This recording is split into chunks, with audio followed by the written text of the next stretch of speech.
독한 말씀 중심에서 야곱의 일생 자수성가라는 제목으로 하나님 말씀 전합니다.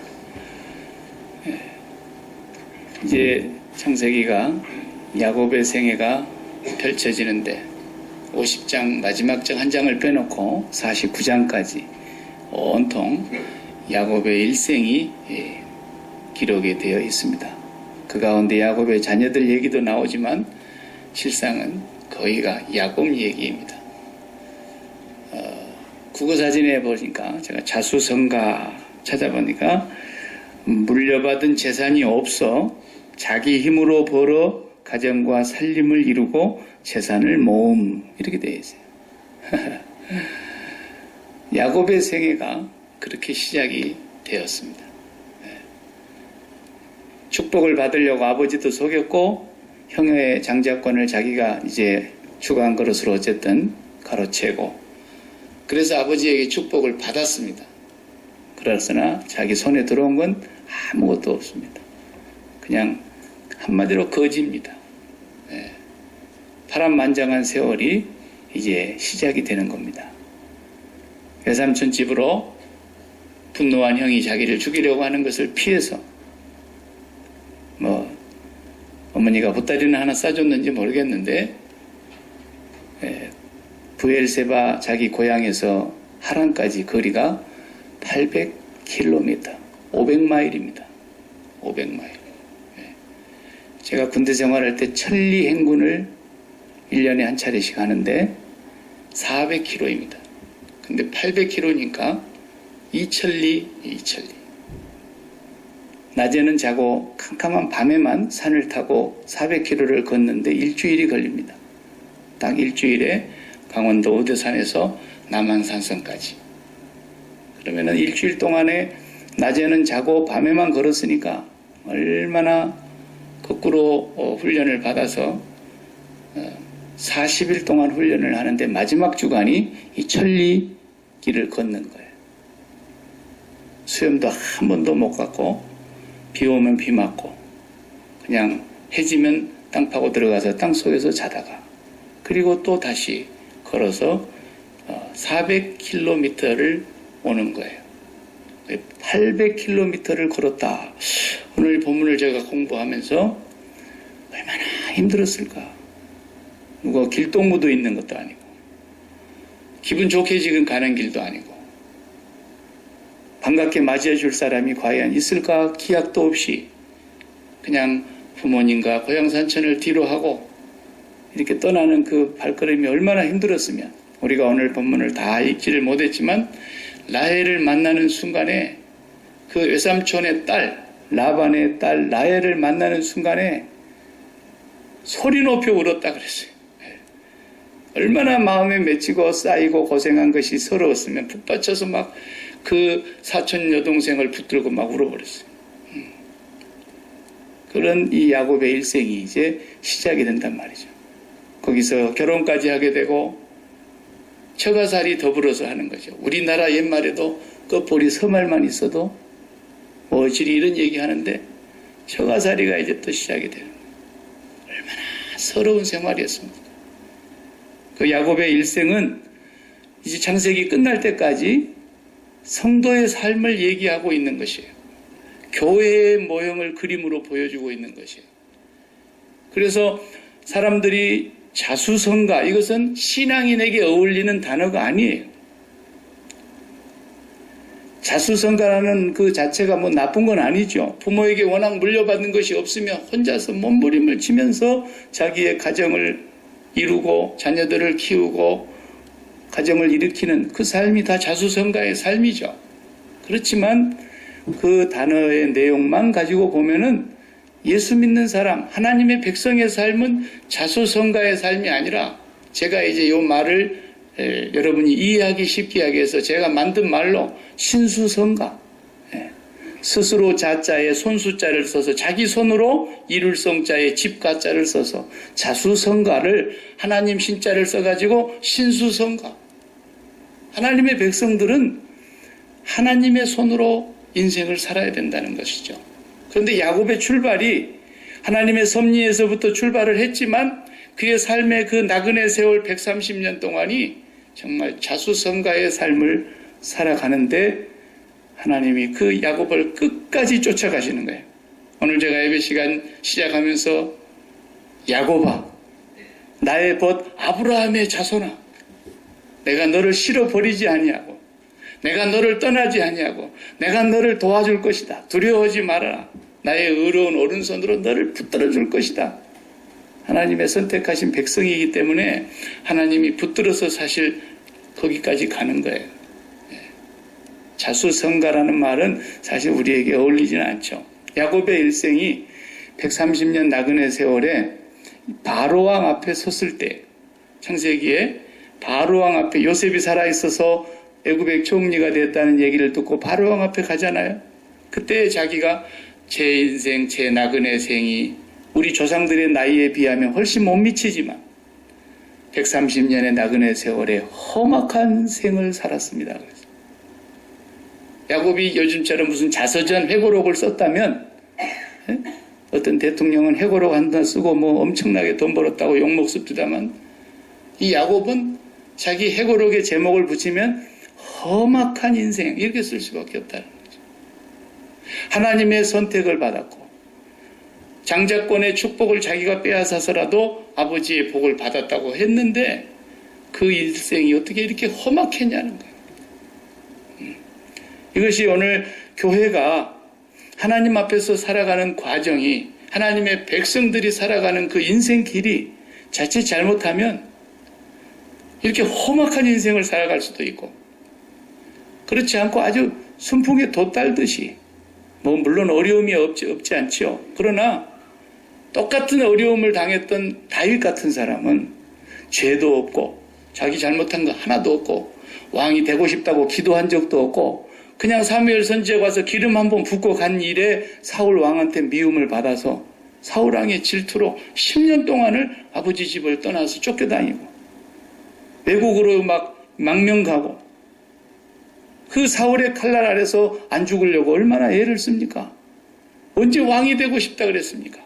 그래도 다윗의 일생의 마지막에서 뭐라고 고백합니까? 여호와가 나의 목자이시니 내가 부족함이 없습니다.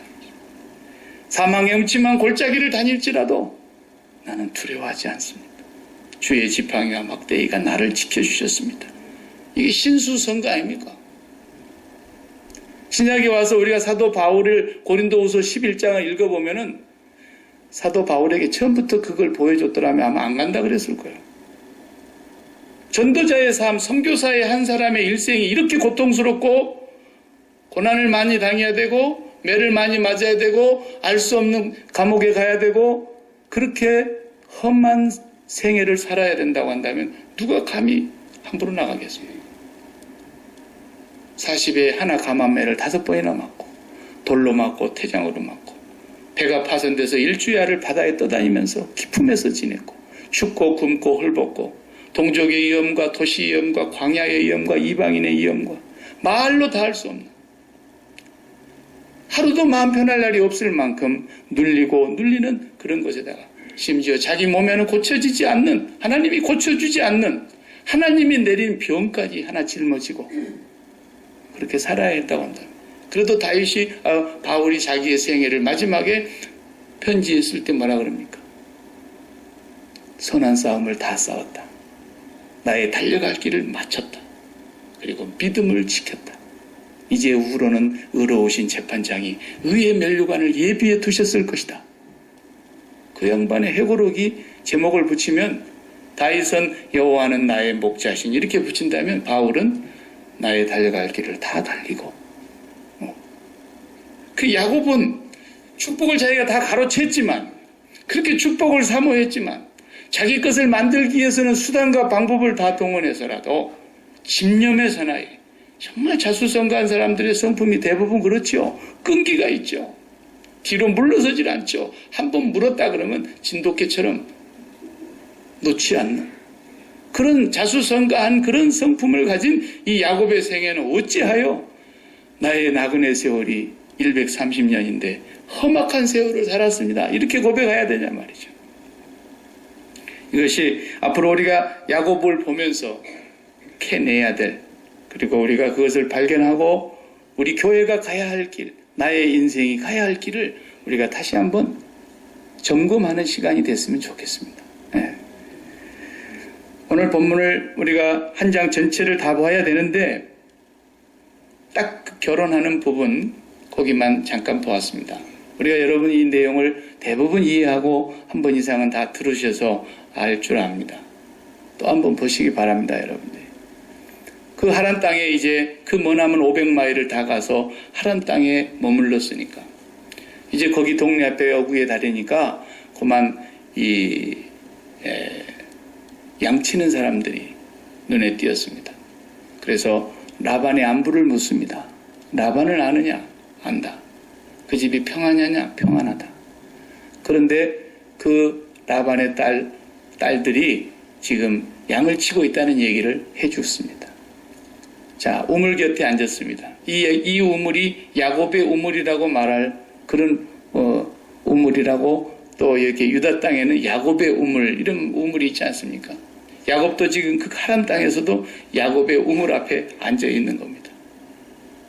그런데 이제 이 우물물을 열어서 물을 먹이려면 양들이 다 몰려와야 됩니다. 그 동네 양이 한 번에 다 와서 한 번 물 먹일 때 다 먹이고 그 다음에 헤어지고 이렇게 돼야 되는데 지금 먼저 온 사람들마다 우물 앞에 양들을 앉히고 대기하고 있는 겁니다. 야곱이 거기 앉아서 이래 보니까 지금 해가 중천에 떴는데 벌써부터 무슨 물을 먹인다 그러느냐고. 그러면서 거기에 물을 먹이는 그 목자들에게 빨리 물 먹이고, 지금 해가 중천이지 않냐, 빨리 물 먹이고 가서 양들을 풀을 더 먹여라. 그러니까 아니다, 우리는 동네 양들이 다 올 때까지 여기서 기다리고 있다가 한 번에 물 열어서 다 먹고 그리고 가는 것이다. 별걸 다 간섭하고 있어요. 그러니까 이 자수성가한 사람들의 성품은 남의 일에 간섭도 많이 하고요. 하여튼 자기 한 경험이 뭐든지 1등한 거예요. 일천한 경험이라도 자기가 살아온 생애가 정답이라고 보는 거예요. 왜? 자기가 자수성가했으니까. 성품이 그래요. 난 잘 모르겠습니다. 그런 게 아니라요. 막 이제 온 500마일을 걸어온 나그네가 타양 땅에 와가지고 그 지역 사람들을 만나자마자 한다는 말이 뭐 하고 있냐고, 빨리 물 먹이고 양치러 가야지. 성격이 그런 사람이에요. 성격이 저를 많이 닮은 것 같아요.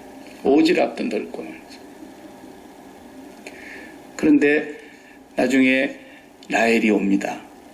아버지 양떼를 몰고 오는 라헬을 만납니다. 얼마나 반가웠는지. 그냥 생면부지의 사람이십니다. 혈육이지만 처음 만나는 겁니다.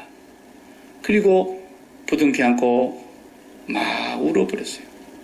그리고 그 외삼촌의 양떼에 물을 먹이는 걸 다 도와주고, 그랬더니 이 라헬이 막 달려가서 아버지한테 이 사실을 얘기하니까 외삼촌이 막 달려나왔어요. 그리고 야곱을 자기 집으로 데리고 들어가지 않습니까? 한 달 동안 같이 먹고 자고 지내는데 한 달쯤 지나니까 그냥 놀고 먹을 수가 없죠. 그래서 조금씩 거들고는 있지만 삼촌이 얘기하기를, 아무리 네가 내 생질이고 혈육이지만 내가 어떻게 너를 그냥 부리겠냐. 그러니까 네가 뭘 달라고 하면 내가 줄 테니까 우리가 이제 마치 고용 계약하듯이, 삼촌과 조카 사이지만. 그랬더니 이 야곱이 외삼촌의 딸, 두 딸 중에 둘째 딸이 너무너무 이뻤던가 봐요. 마음에 쏙 들었어요. 그래 그냥 연모했어요. 그래서 삼촌, 제가 7년간 봉사할 테니까, 무보수로 할 테니까 둘째 딸을 제게 주십시오. 이래 된 거예요. 그래서 둘째 딸을 주기로 약조를 맺고 7년 동안 양치기를 같이 하는 거죠. 근데 오늘 본문에 보면은 어떻게 따르세요? 라헬을 연애하는 까닭에 7년을 며칠같이 여겼더라. 야, 나 이런 사랑을 한번 해보고 죽었으면 원이 없겠어요. 얼마나 사랑했으면 7년 동안 연애를 하는데 아주 머슴살이처럼 하는데도 며칠 가는 것 같았다는 거예요. 야곱이 보통 사람이 아닙니다. 사랑도 화끈하게 열정적으로 미적한 사람이 아니에요. 그리고 알다시피 7년 되니까 딸을 주는데 동네 사람 불러다가 결혼잔치하고, 예. 그 딱 첫날 밤을 이루고, 그때는 이제 불이 없었잖아요. 그렇죠? 불이 없이 그냥 해지면 자는 거예요. 그러니까 뭐 얼굴을 볼 수가 있나? 그냥 결혼식 멋지게 마치고 사모관대 쓰고 얼굴 다 가렸는데, 이래 보니 나중에 아침 날새 가지고 보니까 이게, 레아가 참 은큼합니다. 레아는 짝사랑을 하고 있었던가 봐, 지금까지. 그래, 말을 안 하고 밤을 지내고 났는데 눈 떠보고 야곱이 기가 막혀. 7년 동안 그 여인을 자기 아내로 삼기 위해서 며칠 여기고 일을 했는데, 그래, 그냥 있는 대로 화가 나가지고, 그 외삼촌한테 가서 이럴 수가 있습니까? 그 외삼촌이, 야, 이 사람아, 우리 집안에, 이 집안 풍속은 동생이 먼저 가는 법이 없어. 언니가 먼저 가고, 그 다음 순서대로 가는 것이 이 집안의 풍습이야. 그러니까 이제 할 말이 없고요. 자기도 아버지 속이고 여기까지 왔는데, 자기가 속을 줄 누가 알았어요. 그리고는 이제 또다시 외삼촌이 얘기를 합니다. 일해. 둘째도 줄 테니까. 그 일주일만 더 하면 내가 둘째 주지. 그랬어요. 그래서 딱 일주일 더 하니까 둘째를 주는 거예요. 그런데 지금 미리 주지만 7년은 더 봉사해야 돼. 그래서 14년 해가지고 둘 다 데리고 산 거예요.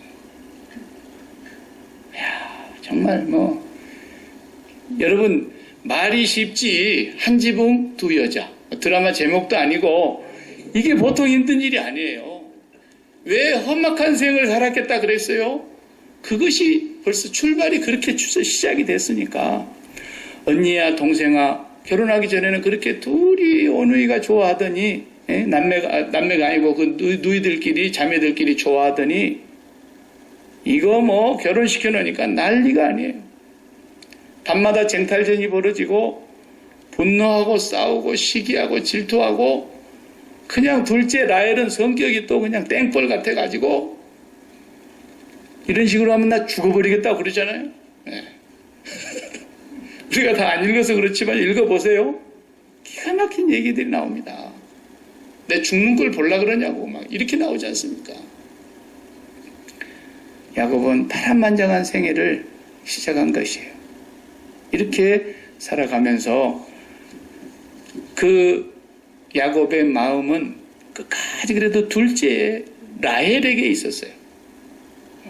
라헬. 근데 하나님의 뜻은 어디에 있었어요? 레아에게 있었다고. 그러니까 이 자수성가하는 사람의 삶의 경험과 자기의 욕심과 자기의 꿈과 야망과 하나님이 이끌어 가시고자 하시는 그 섭리하고는 많이 충돌하게 되어 있어요.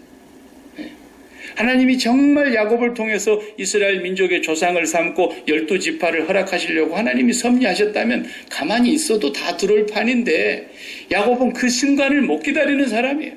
자기 하고 싶은 대로 밀어붙여야 되고, 자기가 하려고 생각했으면 반드시 관철해야 되고, 자기가 계획한 것은 끝까지 끝을 봐야 직성이 풀리는 사람입니다. 나중에 죽을 때 야곱이 자식 앞에서 마지막 유언을 하는 장면이 49장, 창세기 50장까지 있는 중에 49장에 유언하고 축복하고 자식들 앞에서 눈을 감는데, 그때 가서 뭐라 그래요? 내가 외삼촌 집에서 돌아오던 날, 고향 땅으로 오던 날, 베들레헴 가까이에서 막둥이 너를 낳았는데 엄마가 너를 낳다가 너를 낳고 죽었다. 그래서 그 베들레헴 근처에 너희 어머니를 내가 장례를 지냈다.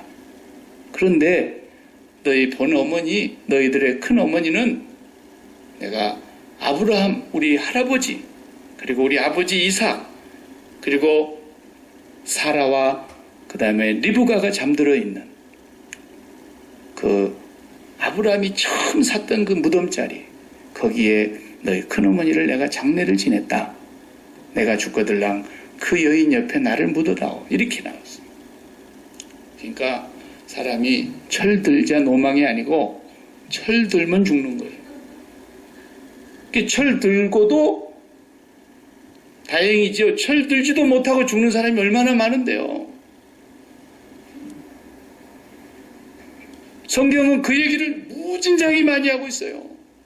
인생이 오래 살았다고 철드는 것도 아니고 이제 머리에 아직 피도 안 말랐다고 해서 아무것도 모르는 게 아니다라는 거예요. 제가 밴쿠버에서 10년 이상 살면서 거의 매년 연어가 돌아오는 걸 봤어요. 연어 돌아오는 것은 정말 볼만한 장관이에요. 그게 산골짜기에 연어 부화장에서 붙어서 알이 까서 이제 새끼가 거기서 놀다가 물 따라 흘러가서 저 광활한 태평양 바다까지 갔다가 4, 5년을 지나서 그게 다시 수만 킬로를 헤엄치고 돌아다니다가 4, 5년 만에 오는 거예요. 근데 어떻게 자기 집을 찾아오냐는 거예요. 연어 IQ가 얼마인 줄 아세요, 여러분?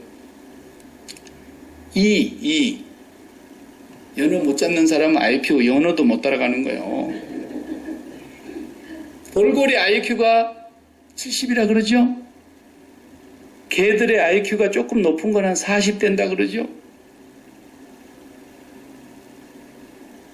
물고기 IQ가 2라는 거예요, 2.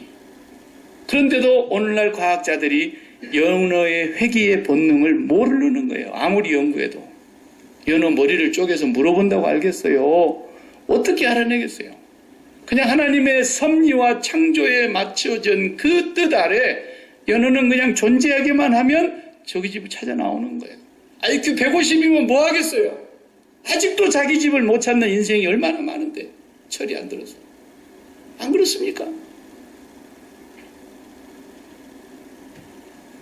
그러니까 야곱이 마지막에 가서야 하나님의 섭리를 다 인정하는 거예요.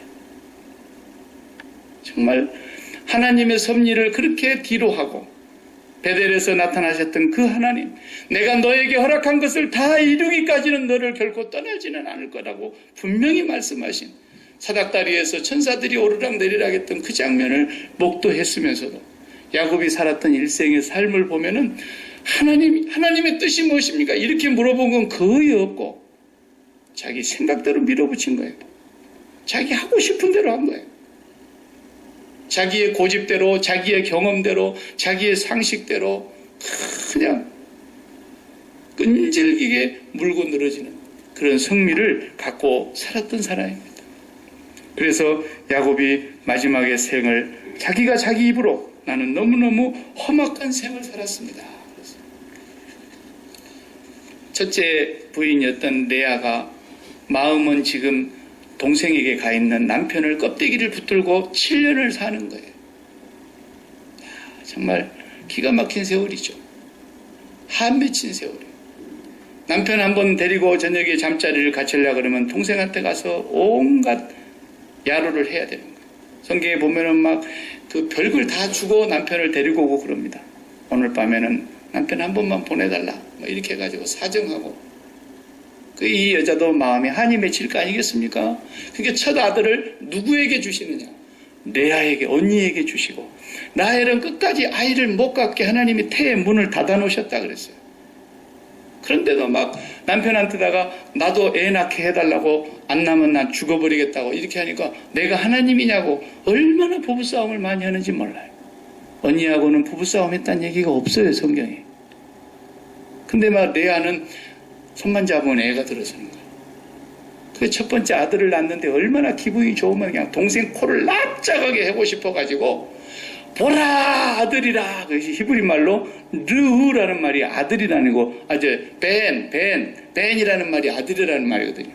르벤. 그래서 보라 아들이라. 얼마나 기분이 좋았어. 그러도록 둘째는 아이를 못 가지는 거예요. 두 번째 아들을 낳는데 그냥 또 배가 부르니까 얼마나 언니가 막 기분이 좋아가지고 한을 푸는 거예요. 그러면서 뭐라 그랬어요? 시므온이다 그랬대요. 내 이 억울한 한을 들어주셨다 그런 뜻이에요. 하나님이 내 호소를 들어주셨고 내 눈물을 보셨고 내 기도를 들어주셨다. 시므온.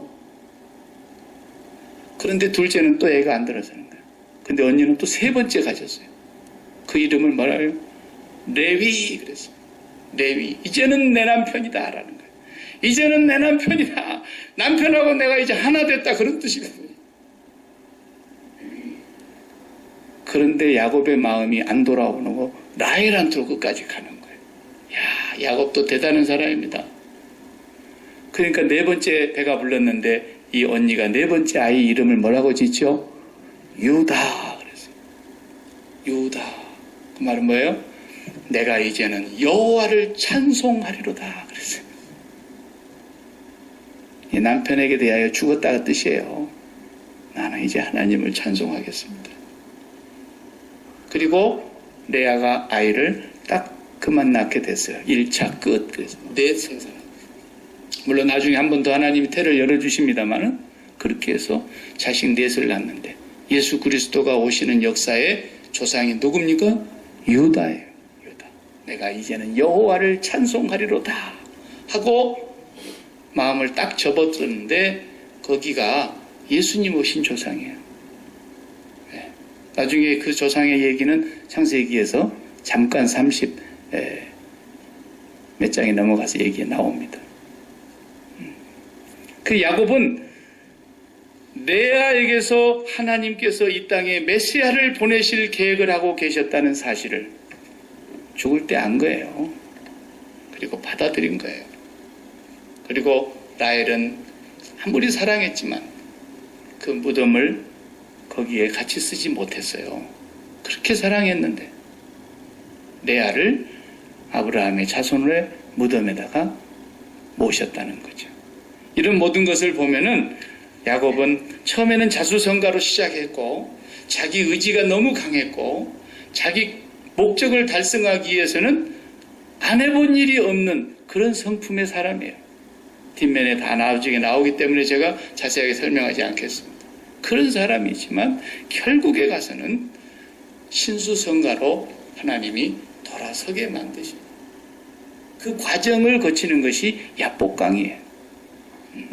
그러니까 하나님의 사람들이 그 야복강의 사건이 십자가 사건과 연결되는 사건이에요. 하나님의 백성들이 자수성가의 삶, 나의 의지와 나의 욕망과 나의 멋진 드림, 그런 것을 한번 성취해보고 나의 인생을 정말 개발해서 나의 삶을 한번 실현시켜 보겠다고 하는 멋진 꿈, 그런 것들이 십자가에서 다 죽지 않는 한 신수성가의 삶으로 돌아설 수가 없어요. 야곱이 그 야복강을 기점으로 해서 그의 삶이 신수성가의 삶으로 돌아서는 거예요. 하나님의 백성을 만들어 가시는 과정이라고요. 오늘 우리들이 이 세상을 살면서 우리가 열심히 노력하고 가정을 지키고 자녀를 키우고 사업을 이루어서 우리의 인생살이를 계속해서 데벨롭먼트 해나가고 그래서 나의 삶을 실현시켜 보겠다고 하는 그런 꿈들이 있을 수 있지만 그보다도 더 먼저 우선하는 건 뭐냐? 하나님의 뜻이 무엇입니까? 이걸 먼저 구해야 된다. 우리의 자녀들이 우선 멋있는 대학, 인류 대학, 좋은 직장, 좋은 결혼, 그것이 먼저가 아니라 아직 철들지 않은 거예요. 우리 자녀들에게 무엇을 먼저 가르쳐야 되느냐? 그 길을 가기 전에 하나님 뜻이 무엇입니까? 이걸 먼저 가르치는 것이 철든 사람이라는 거예요. 철든 사람. 어디 근본도 없는 여자를 내가 데려다가 며느리로 삼으려고 너를 이렇게 키운 줄 알아? 그러면서 막 난리 굿을 쳐도요. 안 되는 건 안 되는 거예요. 뱃속에 담아갖고 오면 도리가 없어요. 무슨 말인지 아시죠? 다 그 근본도 없이 키웠다 하더라도 그 집 자식에게는 소중한 자식이에요. 어디 그저 망나니 같은 놈을 내가 사이로 맞으려고 내가 너를 이렇게 키우고 고생한 줄 아냐? 그렇게 하지만은 그 자식도 그 집에 가서는 소중한 자식이라고. 부잣집의 외동딸이 진짜 어디 망나니 같은 그리 생긴 사람 하나 데려왔는데 아버지가 그냥 노발대발 하더라잖아요. 어디서 저런 걸 데려와서 집안 망신 시키느냐고 막. 그래서 이 딸이 울면서 아버지에게 정심상을 착 차려 올리는데요. 그날은 최선을 다해서 정성으로 아버지에게 상을 차려 올렸어요. 아버지가 밥을 먹으면서 오늘 반찬이, 오늘 밥상이 왜 이러냐? 먹어도 맛이 없어. 아무것도 맛이 없어. 소금을 하나도 안 넣었어요. 근데 그 남자가 소금 만드는 일 하는 사람이에요. 아버지 오늘 소금 없이 그냥 잡수세요. 국을 싱싱밍밍하고 뭘 먹어도 못 먹겠네. 돈 낳고 사람 낳습니까? 사람 낳고 돈 낳지. 사람의 기천이 어디 있습니까? 그리고 막 아버지한테 울면서 애원을 했어요. 소금 없이 아버지 하나도 먹을 수 있는 게 없지 않습니까? 저 남자가 소금 만드는 사람인데 소금 만들면 안 됩니까? 그래가지고 결혼했는데 잘 살았더래요. 절대로 인생이 우리 뜻대로 안 되는 거예요. 안 되는 거예요. 저는 이효령 박사님 참 존경한 분이에요. 얼마나 훌륭한 분입니까? 우리나라 최초로 문화부 장관을 거치고 교수로 지내고 문인이고 철학자고 정치인이고 정말 지금도 건강하셔서 그 일본에 가서 일어를 너무 잘하시니까 그냥 일본 사람들 앉혀놓고 일본말로 쫙 강연을 하는 걸 보니까 요즘은 신앙 지도도 하더라고요. 너무너무 존경스러워요. 멋있어요. 한 사람의 인생으로서 그렇게 꽃피운 인생이 별로 없어요. 훌륭한 분이에요. 그분이 지성에서 영성으로라는 책을 쓰시고 73세가 되던 해에 처음으로 철이 들었다고 자기가 당신의 입으로 얘기하는 거예요.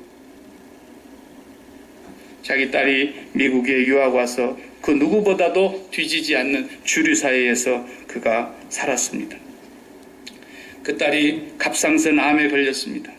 또 그 딸에게는 아들이 하나 있었는데 외손자는 특수 자폐증 아이였습니다. 암 수술을 2번이나 했는데 재발이 되고 망막이 손상이 돼서 실명의 위기가 왔습니다. 갖은 학교를 다 다녀봐도 이 특수 자폐 아이를 받아줄 만한 학교가 미국이지만도 당시에 별로 없었습니다. 가는 데마다 문제가 생기니까. 그래서 결국은 모든 직장을 다 뒤로 하고 이 아이 하나를 데리고 남편의 허락을 받고 두 모자간에 하와이로 간 것입니다. 그리고 거기서 그 여인이 하나님을 진짜 만났어요. 그리고 자기 아버지에게 복음을 전하기 시작합니다. 아버지가 하는 말이 이렇게 딸에게 그 지성에서 영성으로라는 책에 보면 이렇게 고백합니다. 저는 딸에게 이렇게 말했습니다. 나의 지식과 돈이 너를 구하지 못했다.